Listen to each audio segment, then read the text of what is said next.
He's editor-in-chief of Breitbart News and a New York Times best-selling author. And on this podcast, he brings deep research, prescient analysis, and world-class guests. He's Alex Marlow, and this is The Alex Marlow Show.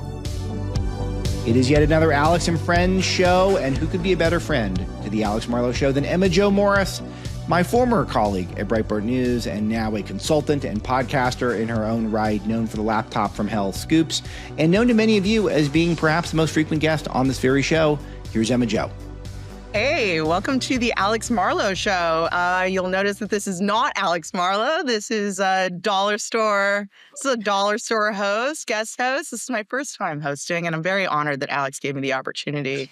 I have my minder, Jerome Hudson, Breitbart News entertainment editor here to just make sure, I don't say anything crazy. We don't get the company in trouble. We don't get Salem in trouble. Alex isn't fired by the end of the show. I need a little babysitter.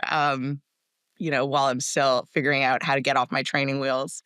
So thank you so much for being here. I'm in New York.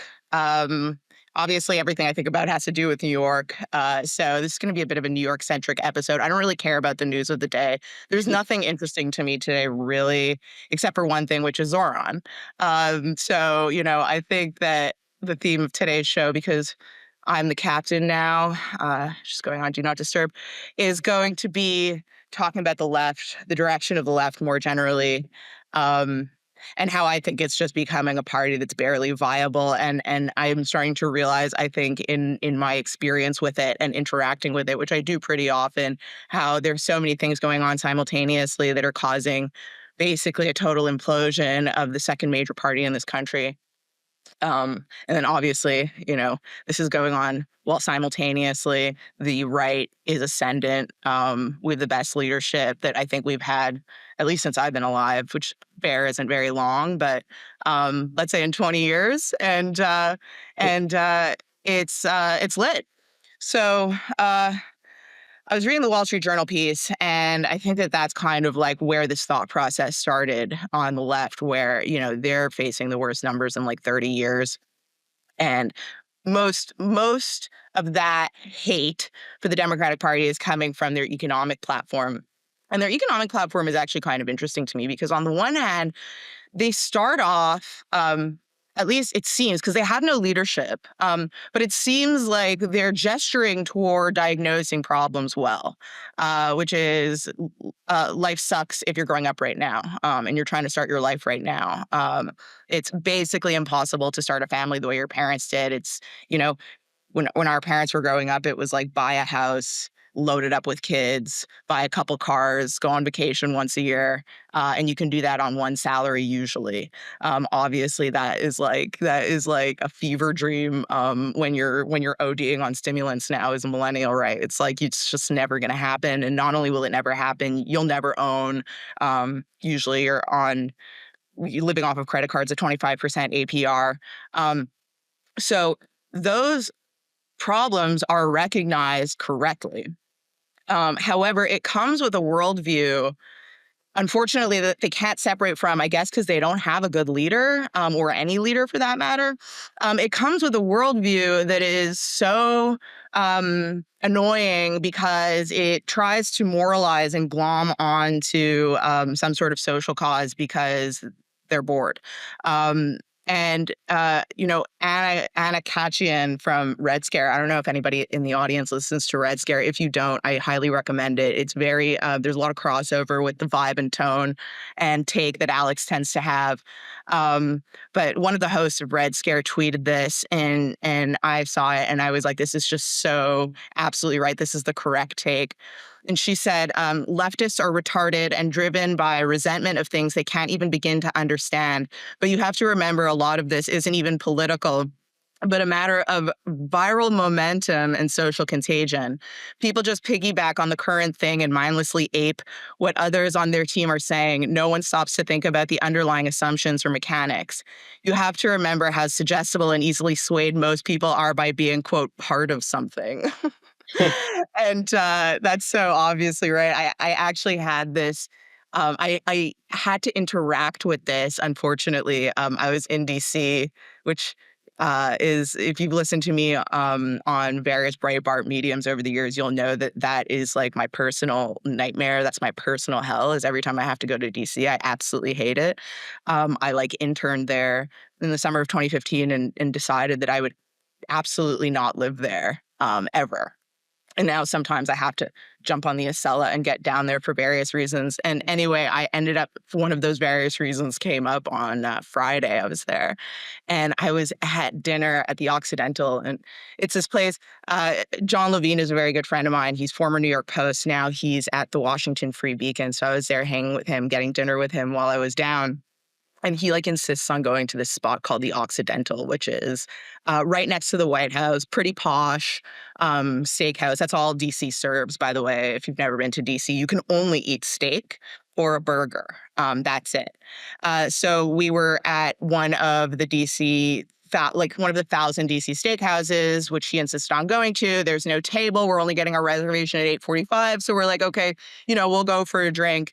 Sitting at the bar, and these two women are sitting next to me, and they kind of started eavesdropping on our conversation, and then I ended up in a conversation with them, and we're talking, and in that conversation, I had mentioned something about my wife. My wife is in Miami. I had mentioned that, and it was just kind of a throwaway line, and then they ended up asking me what I do for a living, and I said, I spent 10 years in conservative media, and now I'm consulting, helping clients kind of interact with that space and that cohort.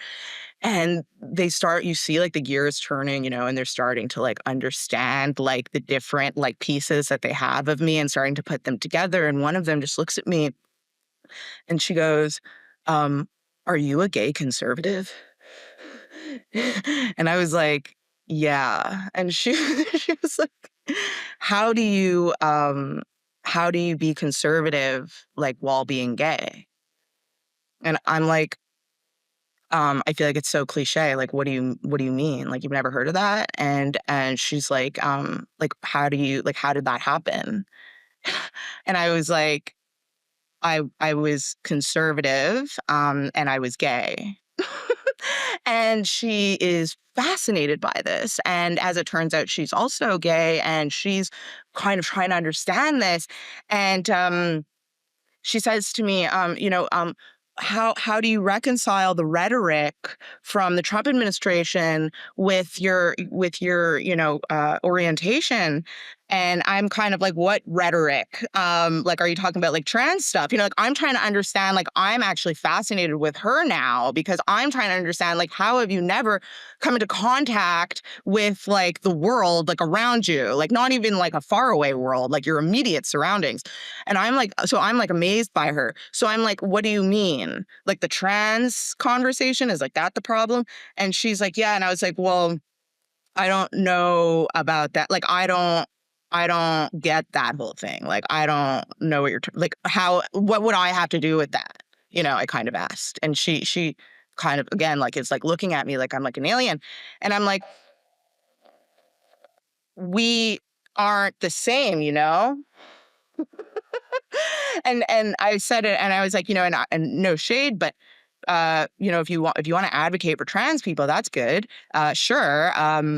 Trans violence against trans people on a majority basis, and by majority, I mean almost 100% of the time, happens in the context of street prostitution. I was like, maybe, there's something to be done about legalizing street prostitution. Not that I advocate for that, but if I were to advocate for trans safety, that's something that I would probably go to.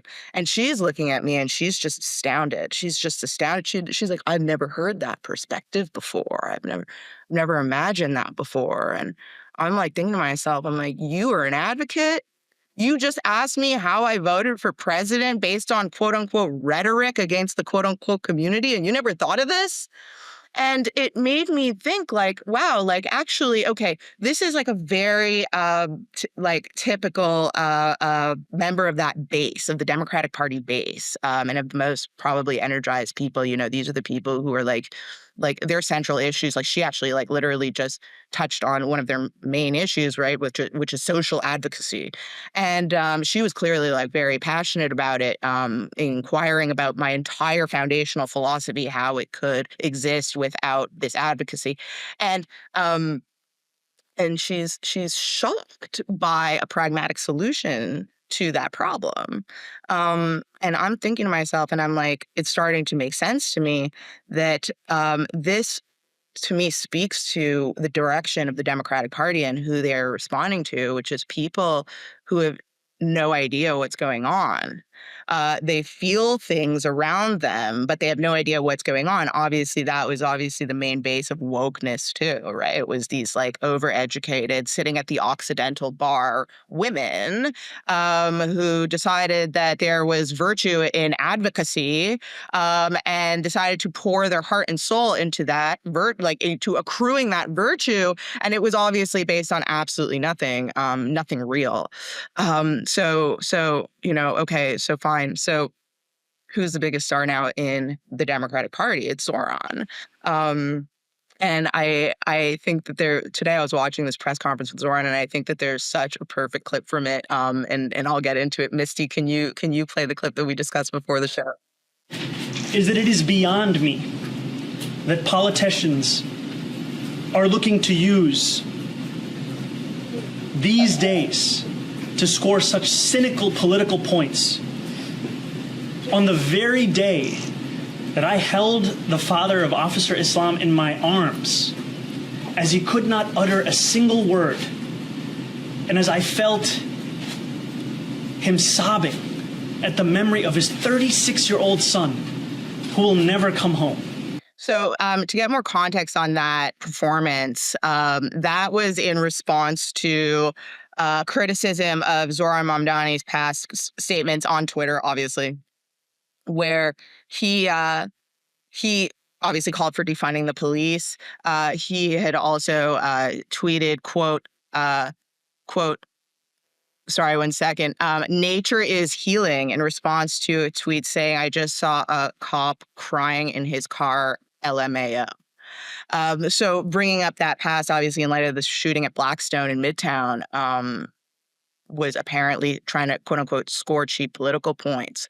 But that is obviously Zohran Mamdani's true belief. It's his true vibe. And it's just being put into, he is representing the iteration of wokeness 2.0, which is being driven by this base that I met at the Occidental, and that we're seeing is kind of where the energy is at in the Democratic Party. There was an amazing piece in First Things, which is a great kind of like long form conservative website. If anyone in the audience is not familiar with First Things, they publish these long essays. Sometimes I agree with them, sometimes I don't, but I always find that I learn something when I read them. And this one was the new phase of wokeness, and it had Zohran Mamdani as the lead photo. And it diagnosed exactly what I've been talking about, where here, I'll read some pull quotes from the piece. He says, the base of the Democratic Socialists of the New Democratic Party, quote, is too well off and too young to benefit from direct social assistance, which overwhelmingly goes to the truly poor and the elderly. And unlike the proletariat, this group is by social connections and college ties proximate to the city's very high earners, but they resent their many acquaintances who, despite having similar educational attainment, live much better than they do, without possessing, as they see it, greater enlightenment or virtue. Another thing that he says in this piece, which is I think puts kind of a fine line on this point. If Mamdani is a socialist, then he is a clerical socialism targeted at the aspirant clerical class's financial complaints and framed in terms of their progressive moralism, which is just so right. That is so right. The New Democratic Party, because they have no leadership, is being driven by a class of people who are highly educated and underpaid, and come from a middle class background where they've really had very little interaction or haven't had to have any real interaction with real challenges. And because of that, they're able to go through life relatively thoughtlessly, but still notice that their economic situation is dismal. And it's dismal almost in a sadder way than abject poverty. Well, I don't want to say that, but it's dismal in a sad way that they can see affluence and they can see that life on the other side of the fence, yet they can never attain it. They're right there. They're right at the threshold, but they'll never cross it. So they resent everything that's over that threshold, and that is what drives their economic policy and their politics. Um, and it's made worse because the Democratic Party is unable to, let's say, harness that correct prognosis of a problem, but then have a leader that has a vision that is more than just punish the rich and do it in the name of the poor. And I was talking actually to a big Democrat. I love hanging out with Democrats. I absolutely love it. You know, Steve Bannon on the War Room, he's always playing MSNBC clips, and he's always urging the audience to watch MSNBC. And Nolte does that difficult work, which he deserves hazard pay for at Breitbart, where he watches CNN and MSNBC all day and then tells us what they've said. But I like to do that IRL because why not? I'm in like the capital of the libs. So I will have them take me out and buy me wine, and I listen to them and their thoughts, and I get like a really great sense of where they're at and what they're thinking. So I was out with this big Democrat. I won't give him up because I'm sure that he will lose at least 3 friends if anybody hears this, that he was out with me. But I was out with this big a Democrat, and he's worked for like the OGs, like, you know, he's been around Pelosi, he's been around Clinton, he's lobbied for all of these companies with Democrats.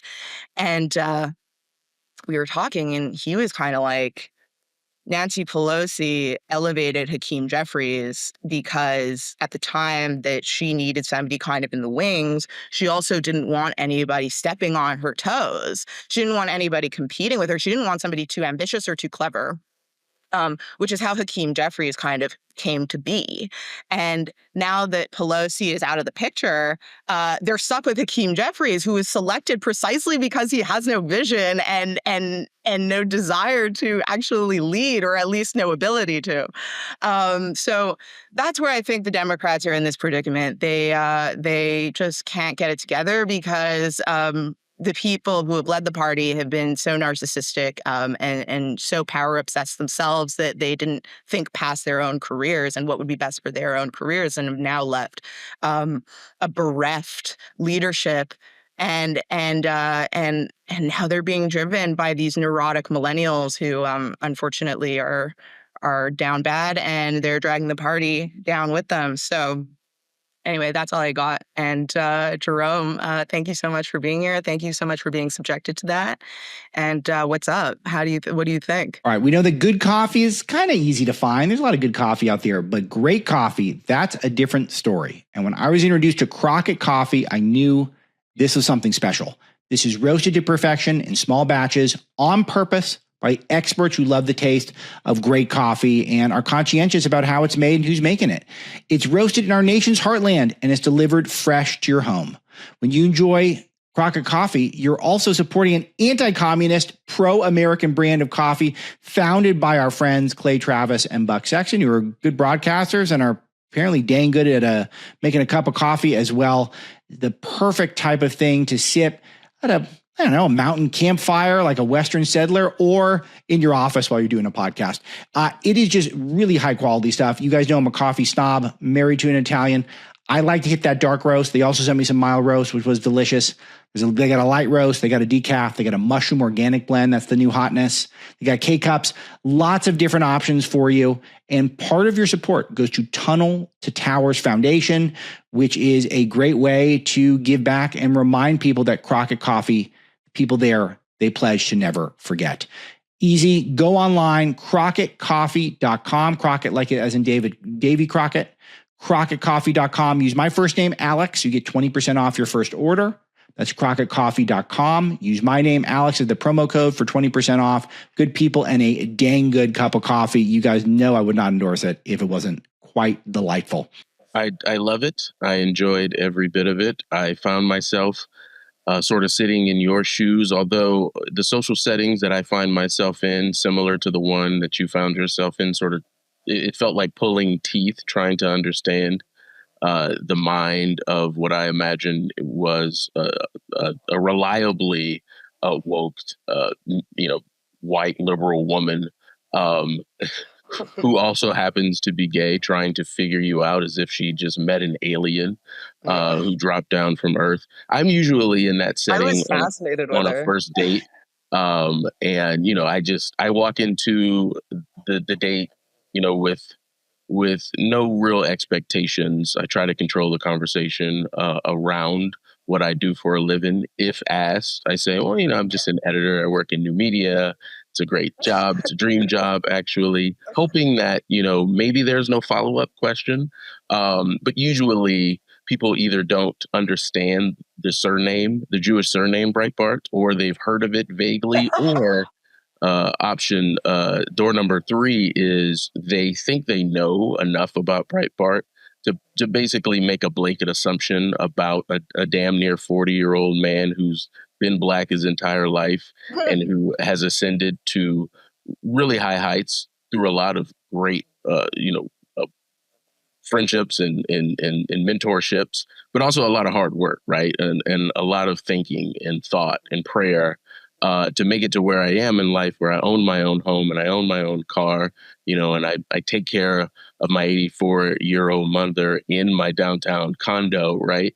And I got here and I put my own clothes on. I have, as the left and all their pseudoscience like to say, I have a lot of agency.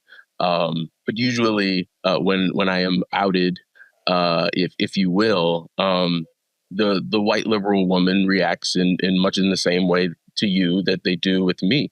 What better opportunity to have a conservative who happens to be black to answer any questions that you might have? But that woman was so hard for you to talk to because there is an incredible lack of curiosity that is so strident on the left. Bill Maher talks about this all the time. You can't actually have conversations with liberals today. And that is unfortunate. And to your point, if you are a Democrat in power, like Nancy Pelosi, of course you craft that political exit for yourself. You find a toady like Hakeem Jeffries, who sort of cut his teeth, in consulting on Wall Street, made some money, rose to the ranks. He's got the right skin for a Democratic Party that only cares about superficial, outer exterior qualities. And if you're Hakeem Jeffries, if I'm Hakeem Jeffries, I take that deal 100 out of 100 times. Like, I get to be Speaker of the House. Any exposure from Nancy Pelosi being out of power and all of the warts of the Democratic Party in the House being revealed because she is out of power, i.e., sort of the fecklessness on the national scale of Chuck Schumer, that doesn't all come down on me. I will say that I heard that same very connected, powerful former, Democrat operative that you speak of give Hakeem Jeffries and Chuck Schumer an F grade so far in Trump 2.0, which I celebrated and I applauded. And as it comes to Zohran Mamdani and how he sort of fits in this entire puzzle, yeah, you nailed the point exactly. Like, he is liberalism 2.0. It's all superficial. There is this feigned sincerity about it. To me, it's incredibly insulting, and it scares me to my bones to see someone with such little experience, but these lofty aspirations, and just Zoran Mamdani is going to hide all of his "I don't want cops showing up at domestic violence" calls. No, he actually does something much more sinister, which is he gaslights and then pivots Yeah, to that. I didn't like. He almost implies that he didn't say it or didn't mean it, but he does it by saying you bringing it up. It's actually like abuser yeah, behavior. You bringing it up is the problem. You bringing it up is just trying to score political points on people's graves, by the way, which was the right, context that he said this on the responding to the Blackstone shooting. yeah, And I don't like obviously merely stating after a horrific murder in the middle of Midtown that one of the people running for mayor doesn't believe, obviously, in guns, that's for sure, but also doesn't believe in police would be relevant as we're discussing public safety right now. But he somehow finds a way to manipulate the conversation into saying that it's like it's classless or rude to bring up a valid political point. It's incredibly insulting. Like, that's political jujitsu. And that is what the It's left actually is. Saul Alinsky. Yeah, well, that's what the left's been on. Just project onto you what I myself am so nakedly guilty Yep. of. It terrifies me for people that I love dearly, like you, who live and work in New York City, young, building a family, literally, and finding it harder to do under the current regime. Nothing about Zohran Mamdani screams to me any sort of confidence that if you're a business owner who, for whatever reason, is still in New York City and hasn't done what a growing number of business owners have done, which is like move to Miami-Dade County or Palm Beach County here in Florida. Nothing about the rise of Zoran Mamdani, the sort of tacit endorsement of Hakeem Jeffries, and the full-throated endorsement of the Queen from Brooklyn, Alexandria Ocasio-Cortez, actually gives me any confidence to stick around. Well, actually, this is a very interesting thing, and I kind of got into this when Alex had me on the show last week, where basically, so this is really interesting. The Zoran Mamdani play and what he wants to do is actually going to be extremely effective for his socialist goals. I don't know if it's intentional or not, but it was explained to me by somebody on Wall Street. And what it is not seizing property explicitly like a socialist or a communist would. It's slower and more painful than that, frankly, for business owners, for landlords in particular. And the word landlord has become sort of like a slur. At least it's become a slur in New York, which is so wrong. And again, just based on a total myth that landlords are some sort of like land baron, where they have all this money and they're just like sucking up resources from the poor and then turning people into sort of like these indentured servants on their land, which is kind of like how I picture, like what I picture when I'm listening to a leftist describe a landlord. But that's actually not what they are at all. They are small business owners for the most part. Right. And and so they are the ones who are the landlords that are being threatened by this administration, or by this potential administration. And the way that it's done is by, again, we're appealing to the yuppies, right? We're appealing to the overeducated and idealistic and poor, poor for New York, cohort. And so what we're doing is we're going to expand the government by a lot. We're going to bloat the bureaucratic roles and offer all kinds of like virtue jobs to all of these college educated people. And what are those people going to do with their day? They're going to write and enforce regulations. And they're going to be regulations on landlords, obviously, as was promised during the campaign. So they're going to get rent lower or whatever. And the way that they're going to do that is just by basically piling regulations onto these landlords. And what ends up happening in that scenario, and we know this because it was kind of started out by de Blasio, and this guy is just going to basically slam on the gas when he gets in. But what that does is it vastly increases the price of rent because the landlords have to pay to obviously keep up with all of the regulations. So they're paying, but they're increasing rent, but they're not profiting. So the tenant has to pay more, the landlord has to take more, but he also has to spend more.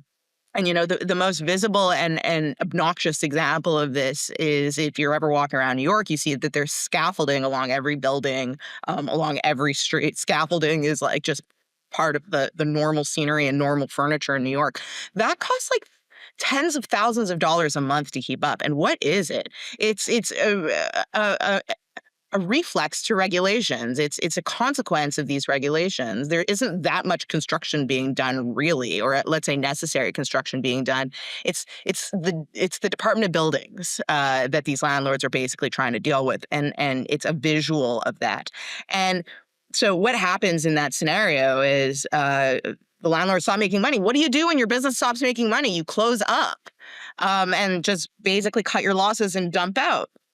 And that is what the real outcome of this is going to be, where you're trying to like virtue signal into some sort of utopia. And what you end up doing is you end up basically killing the medium landlords, the small and medium-sized landlords.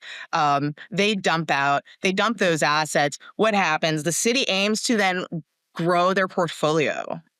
And that is the end game of the Zohran Mamdani administration. And listen, the rich know this. If you look again at who votes for this guy, is the 75,000 to 150,000 income bracket.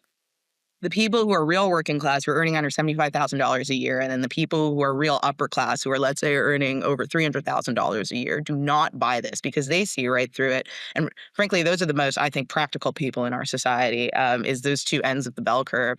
And it's strictly the people who are like getting squeezed too tight by the rent, and who have no idea why, who are advocating for this. And what it's going to end up doing is getting Zoran exactly where he wants to be, which he said out loud and he's proud of, which is communal housing. Communal housing. What is that? It's apartments that are in the city's portfolio. That's all. And obviously they're going to be disgusting and ratchet, the same way all public housing is in New York, and all public anything is in New York for that matter. It's a very slow, painful, and frankly sadistic way of getting to getting to point B, which is where these people are going. And I don't know if it's that brilliant, because the same person who was explaining all of this to me also told me that one of the big bank CEOs, where this person works, was talking, and he had met Zoran and talked to him. And what he said was what was most striking and least surprising is that this guy has a lot of ideas about what he wants and no ideas about how to do it. So I do wonder, like, is it this brilliant? Is it this 4D and like meta? Or is it a broken clock situation and an accident that goes his way? I'm not sure. I don't know what to make of it.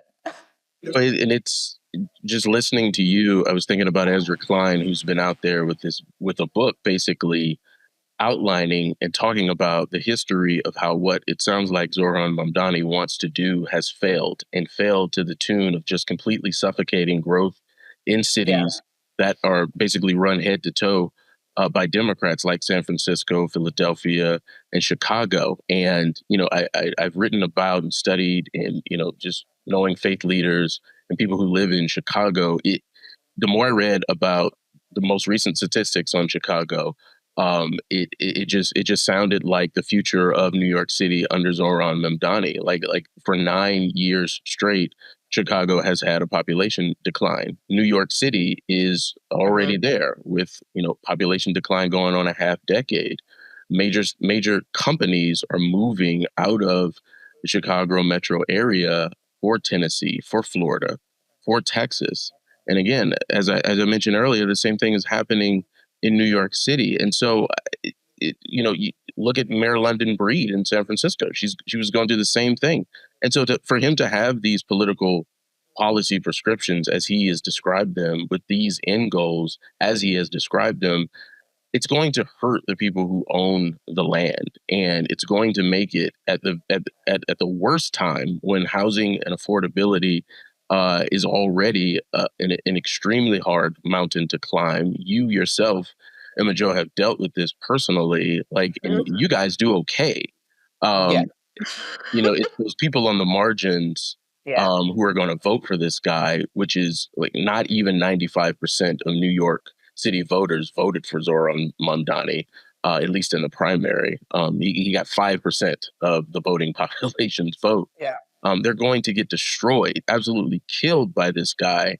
And my heart, again, goes out to the people who have no idea what they're about to usher in. Well, what I find, yeah, well, for real. But what I find really interesting about this race and why I think it's so important to bring up, not just because I'm trying to talk about what I'm dealing with, which is New York on this show, but I think this is really interesting because I think the entire left is watching this race, and they're watching this race to basically figure out, is what our base has been screaming about viable? Is it something that gets energy? Is it something that can at least, let's say, win among a sample of Democrats? Or is this just all hype? Is this all on Twitter? Is this just all the loudest people, but who don't actually have the numbers? And I know the Democratic Socialists and the progressives are like really pumped. And there are people coming from all over the country, I am too, progressives, by the way. who are coming down to New York, who are trying to like gas this guy up, and who are trying to door knock, and who are trying to help on this campaign because they see this as a litmus test for the viability of their movement. They're a relatively new movement. I think that they are much closer to maybe being the future of the Democratic. I don't think that this current iteration still is the future of the Democratic Party, but I think that they're definitely much closer than the Democratic Party of Hillary Clinton. But they're trying to do the hostile takeover that Trump did in the Republican Party. Obviously, this is the most known fact if you follow politics even tacitly. But they are down to seal it now. And they see Zoran as their opportunity to seal this and finish this fight with the DNC and with the Democratic Party. And so obviously Zoran can't run for president, but he is going to be them being able to bring something back to the DNC and say, hey, look, this is where it's at now. You guys ran Cuomo and he couldn't compete with this. And not only could he not compete with this, but this guy just took it for the whole city. And so I think they could do it. I definitely think they could do it because as of now, Mayor Adams isn't dropping, Cuomo's not dropping, and Sliwa, the forever candidate, is not dropping. So at the end, it could shake out with him as mayor. And if that's the case, like, I think the Democrats absolutely do go the Jasmine Crockett and the Zoran and the AOC. Like that's their leadership now, and that's going to be the acceptable like window of their conversation now. And I don't know, like, does that make them viable nationally? I tend to think not. Definitely not if they don't moderate a lot more, which they will be empowered to do the exact opposite. Right. It's very different to be Zohran Mamdani and sort of have this nationalized race for mayor of New York City. Yeah. And you're the mayor of New York City. You can't really press that against being like an Alexandria Ocasio-Cortez, right, who's in a super safe congressional district, or Ilhan Omar, or any of these sort of squad leftist squad members in Congress, or Bernie Sanders in the Senate. Bernie Sanders is going to die in that seat.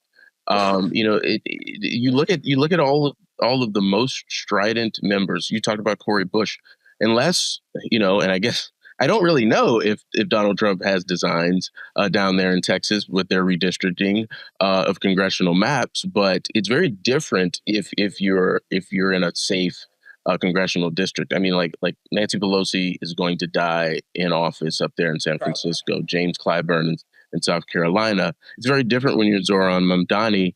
And if I were like a John Ossoff running for re-election in Georgia in the Senate, I would be scared out of my mind, just because what you were alluding to. No, it's not going to work. The trends are trending away from any iteration of Zohran Mamdani. It happened with Kamala Harris. She is him, and he is her. She just speaks like that, and she lost. And she lost in a fashion in which, when's the last time we saw a Republican sweep all 7 swing states? But it goes beyond that. Seth Cashel is like former military, and he looks at polls deeply, and he tracks the information that only 30 states provide with political registration. And Republicans, of the 29 of the 30 states that track political registration, Republicans have a plus 1 million voter advantage in voter registration since November. And you have New Jersey was the only state that didn't report. But the trend is, prior to the election, that New Jersey Republicans were outpacing registration than Democrats. And so basically 30 out of 30 states that track voter registration by party, Republicans are gaining. Well, we're in the summer before, a major midterm election. By the spring, you want to have your candidates. By the summer, you want to have your messaging down. You want to have your staffing stood up, state by state. And this election is going to happen a year from that election, and it's going to be nationalized. And I think you're right. He's going to win. And it's just going to be one more arrow in the Republican Party's quiver, again, at a time when the GOP is ascendant.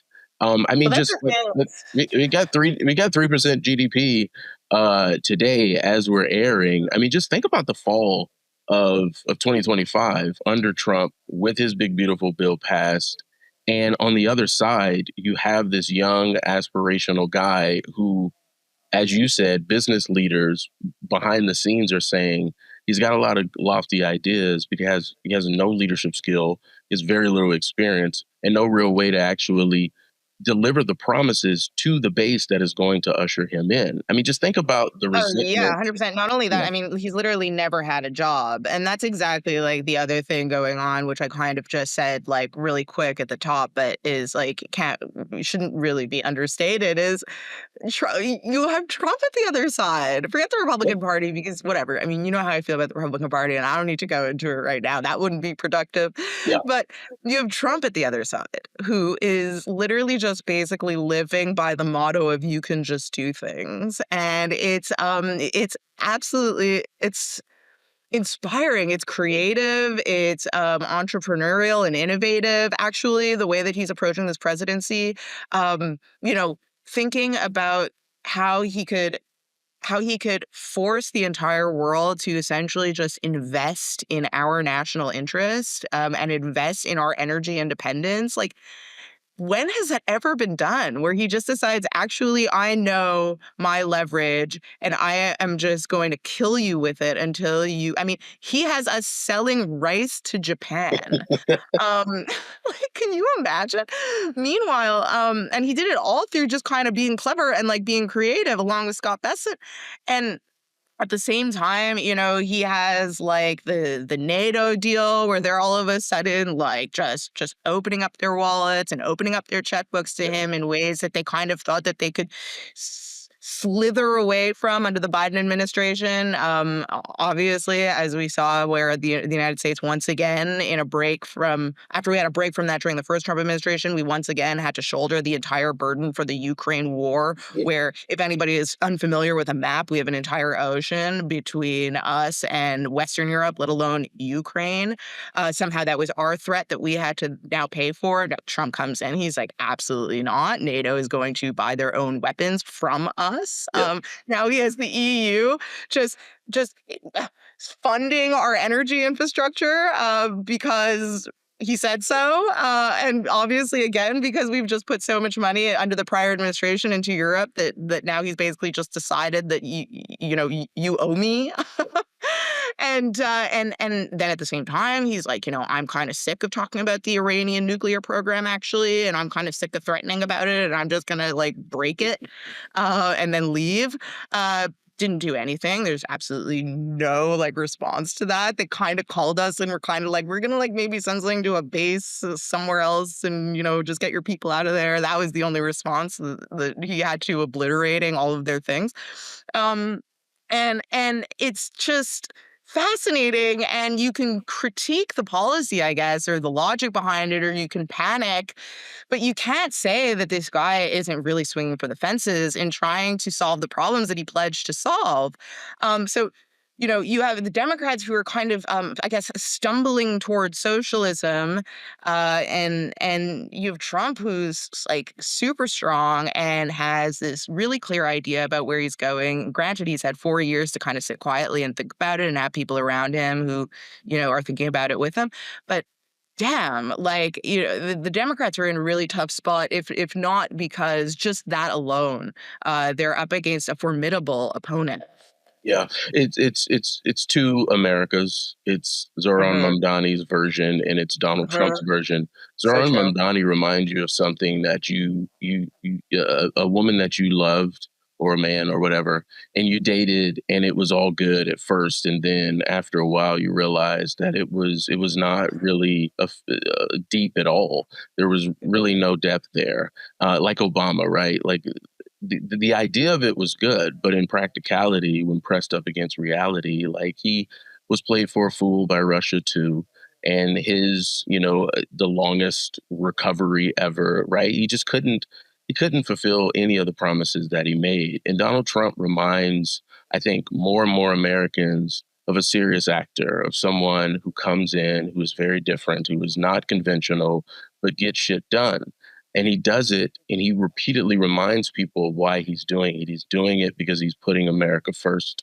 And when you have a treasonous immigration policy that is to just let everyone from every corner of the earth into this country, which is what Joe Biden did, I don't think you need to even list any of the sins of the Biden Kamala Mayorkas era, just that one, because it hit New York the hardest. When the governor of Texas started just shipping people right there to Navy Yard, and so when you press those two realities up against each other, what we know about Trump, his fearlessness, is sort of hard to wrap your brain around. Instinct to just fight like hell on behalf of the taxpayer of America, and these pie in the sky great speeches, great viral moments from Zohran Mamdani, but it's got no results. It is untested and it's unproven. And people, I mean, nationally I actually speaking, disagree that it's untested. I think yeah. it's tested in California. It's tested with de Blasio. Well, We well, haven't seen Zoran Mamdani's socialism. Come on. yeah. I mean, does Gavin Newsom run? Does Gavin Newsom run California, or does the state house run California? Right. But no, I love it because I think you and I talked about this before. I want to see the Zoran Mamdani experiment play out to its fullest extent, because we're living now Nailing me to a cross. yeah, we're living now what Trump did to the GOP.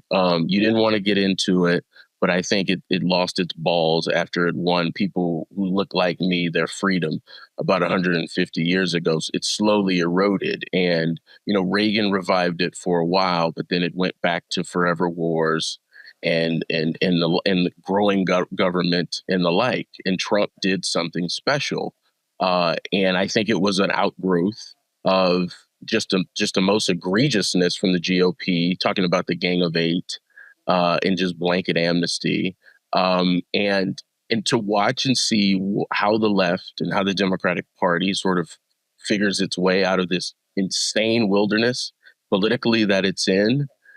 To see them veer into something like Zoran Mamdani, this natural selection is going to be incredible. Yeah, no, I definitely agree. And I'm definitely very curious to see how the experiment goes nationally. I think that it's inevitable that it ends up getting tried, probably in the next presidential election, where they try to run this for the whole country outside of like New York and LA, and they just kind of hope for the best. I think Kamala tried to inch toward there, but she was still tethered to Biden, and Biden still likes to think of himself as moderate, and she couldn't create any daylight between her and him. So, she couldn't go full, I think, California Democrat in the way that she may have wanted to. And I know that the progressives kind of fault the loss on that, where it's like, no, you didn't represent anything. You were just kind of had one foot in each camp and were nowhere. And that is why they think they lost. So I think that, again, like, Zoran's going to win. They're going to insist that this is the way forward. We have to at least try it. The base is going to insist on that. And then ultimately, I think what we're going to get is somebody who um, um, does that, but then they try to distance themselves from the more embarrassing positions that even Zoran, actually, for that matter, is trying to distance himself from. Like, you had Rahm Emanuel on Megyn Kelly's podcast saying he's going to have to go into witness protection after this show, and then takes the stunning and brave stance that, like, men aren't women or something. And then obviously Gavin Newsom doing the same thing on Charlie Kirk's podcast, where he is King Democrat and Superman Democrat, but he goes on Charlie Kirk and obviously goes on to an interviewer who is going to support him in this stance and takes, the conservative stance on this very obvious question of like what like, are men and women interchangeable or whatever.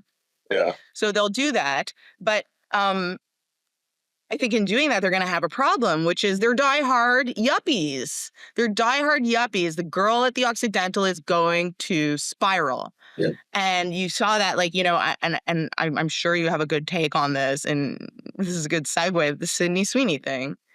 Totally old school kind of like Abercrombie vibe, nice marketing. They take a hot woman basically and throw her into the clothing product and film it and make it a commercial. Duh. The time-tested like marketing strategy. And I thought that was like non-controversial, not making a political statement one way or another. Just a commercial. It was a commercial. All of a sudden, it's been a week. And this is still in my timeline where these women, one after the next, is getting on TikTok or getting on Twitter and doing a rant about like race genocide or something. That the commercial is like race genocide and Nazis and all white women unfollow me. Like I saw one, white women unfollow me. Why? Because like Sydney Sweeney's white and like did a commercial and the woman was like triggered and decided that all white people need to get out of her life. These people aren't going away. Yeah. So I don't know. Like, first of all, I want your take on the whole Sydney Sweeney saga. If you have a 30,000-foot view, or if you just want to rip on them, and also how you think that the Democratic nominee in 28 balances the necessity of becoming a progressive now with the insanity of progressivism. Yeah. No, American Eagle hires one of the most beautiful young rising stars in Hollywood. She's got breasts that don't quit. They go on for days, a beautiful smile, and they put her in their jeans with a classic car. And it's a success, unmitigated for American Eagle. I think the last time I checked, their stock price was up 24% in the week after this ad drops. And then at the same time that the Democratic Party is literally spending tens of millions of dollars trying to figure out how they get the young male vote back, their base loses their mind over an ad that, universally adored and loved. Like everybody either wants to be with Sydney Sweeney or they want to be with her. I think I saw a Black woman stare into the camera in selfie mode and say, nope, I'm not going in American Eagle. I think it was in downtown New York City. I love this so much because I'm always trying to check in. I do live by the Emma Jo Morris, Steve Bannon, watch CNN and MSNBC and certainly read them to figure out what they're thinking. This was a great check-in for where the cultural left is. They're still crazy. They're out. They are Tom Hanks on that island talking to a damn soccer ball. That's where they are, completely lost and losing their mind. I mean, yeah, totally. You and I talked yesterday, and we were talking about that Wall Street Journal poll, which said that the Democratic Party, according to Democratic voters, is getting its lowest polling numbers in 35 years.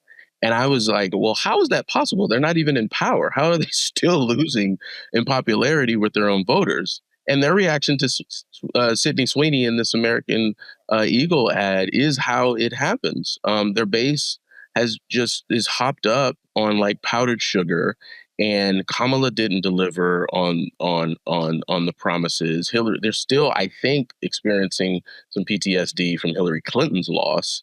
Now, thanks to Tulsi Gabbard making, Russia national news again, and it's like this trauma, these unhealed scars are all whipped up. I love it because spinning it forward, these sort of cultural hiccups are going to continue to happen. Like Dave Chappelle's probably going to launch a stand-up special where he just rips the tease again. Between now and the midterm elections, and then the left is going to turn on the outrage machine again and just turn off everyone else who has figured it out. Like, it's okay to laugh at race jokes. Like, it's okay to say retarded, like, again, right? Like we're over it, but the left isn't. Um, and, I think about people like Andy Bashir, who wants to run, and Josh Shapiro, who wants to run, these two Democrats. I guess Andy Bashir is from a red state in Kentucky, and Shapiro in Pennsylvania. But also like people like Pete Buttigieg, who certainly is running. And it's weird that he's running now, but he's got the beard and he's proud of it. How do they sort of flex, and how are they malleable in this era? Because you can't. When I wrote my book, my second book, 50 Things I Don't Want You to Know About Trump, I spent a year like thinking about what comes after Trump while I was writing a book about his objective wins while he was president in his first term. And I think we're getting a lot of the after Trump questions with what is happening to the Democratic Party and the left culturally in these moments. Like, it's not pretty. It really isn't. And I'm glad that Trump exists, because I would not want a Democratic Party this feckless, their banner so tattered, because the GOP doesn't need any excuses sort of to be weak and rest on their laurels, which is what would happen if Donald Trump didn't exist. So I think the country's in a good place, but the Democratic Party couldn't be in a worse one. Well, that's actually really interesting, and it makes me like, this is giving me a thought kind of as we're sitting here, where it's like, you're right. Like, after Hillary lost, there was this huge reckoning and like forced restructuring kind of the Democratic Party, because they just lost to this like game show host, like used car salesman, and it came at obviously at a like, total shock. And they were forced to kind of figure out what they were going to be and reinvent themselves in the wake of that. However, at the same time, they were so triggered and like traumatized by it, like literally traumatized by it, and overcome and like emotionally, that they were operating from that place. So they built this party in the aftermath of the first Trump win that was just completely reactive and literally just pulled all of its opinions and all of its positions as just the only variable that was considered is, I need to do the opposite of what Trump says. I need to oppose Trump. And Trump, I think, realized that. If he didn't realize it at the beginning, he definitely realized it not long after it started, where he was like, wait a second, like, these people are 100% reactive. I'm just going to pick up all of these 80-20 issues and 80-20 positions and then force them to take like the dumb stance on every single issue. And that's like, I feel like kind of how we got here. And I don't know how they break from that after Trump is out of the picture and after like, the triggering element in the stimulus is gone, because they've just spent the last 10 years making that their policy platform is just reaction to Trump. And now what are they supposed to do? Say, oh, like, I'm not triggered anymore, so actually we're, going to close the border? It's impossible. Yeah, and I don't know if I think the answers are very simple, and I just don't think that it's very complicated. What has the Democratic Party stood for? Again, like, if you look at its history, and you'll have to like read, books written by conservatives. I've written about the Democratic Party history a lot, but you can't go to the DNC's website, is my point, and get the real dark history of their party, from slavery to segregation to Jim Crow laws, to segregation in the 50s and the 60s and forced sterilization. Even Planned Parenthood got woke and took Margaret Sanger's name off of their Abortion of the Year award or whatever that they used to give to people like Hillary Clinton and Nancy Pelosi. The Democratic Party's never really actually stood for human rights or civil rights. And so they don't have, like the Republican Party was an abolitionist movement. And in many ways, it continues to still be. They are the party that tries to defend human life in the womb, I think, which the writers of Fantastic Four are full-throatedly for. Spoiler alert, that movie is all about pro-life ideals. But we just had like a baby reach reached into the Guinness World Record. Like I think the baby was born 20 weeks and Yeah, I saw that. survived. It may have been before that. And so what I'm saying is, 21 weeks. if you look at the Democratic Party's history, it'll probably tell you a lot about its future. It never really had any strong Right. ideals that it stood on, and so what could it fight for now, other than the well-worn idea about government? Like, if it exists, it should always exist. Donald Trump is the answer to that, because if it exists does not mean that it should always exist. If it exists, we should test it and show that it is proven worthy of existing. And if it's not, then get rid of the Department of Education. People are homeschooling at record rates now. Like, I love it. Well, that's the thing. Like, the yeah. fact that Trump is so pragmatic and so action oriented and has been so good at getting results that I think we just really actually take it for granted because he's so deft. But, the thing that's done really is, and I think this is part of the reason why they just couldn't have Trump around, is he has completely destroyed the social capital of definitely the Democrats, but frankly, Washington in general. But there's the Democrats really, like, their social capital is just decimated. They have no cultural power. They're seen as just kind of annoying and nagging. And aside from that, like, they just look so useless. And the trust is just, how do they ever come in, and even if they wanted to pivot, how do they do that? How do they do that after Joe Biden, let's say, on immigration? Yeah. It's like silly, and they may try to do it, but anything now that they try to do, because they have no, like, it's over. Like, I think that they're going to really need like a couple cycles at least to try to make up for the damage that's been done really by Trump and his performance, and then at the same time by their past. Anyway, I got to wrap this up because I have to go get killed by rhetoric out in the streets. I have meetings. But this was super fun. Thank you so much. Thank you, producer Misty, for having me and letting me host the show. Hopefully it wasn't too different than Alex. I try to keep it on the Breitbart vibe. Thank you for smuggling me in. Find out after the fact, I'll be in trouble.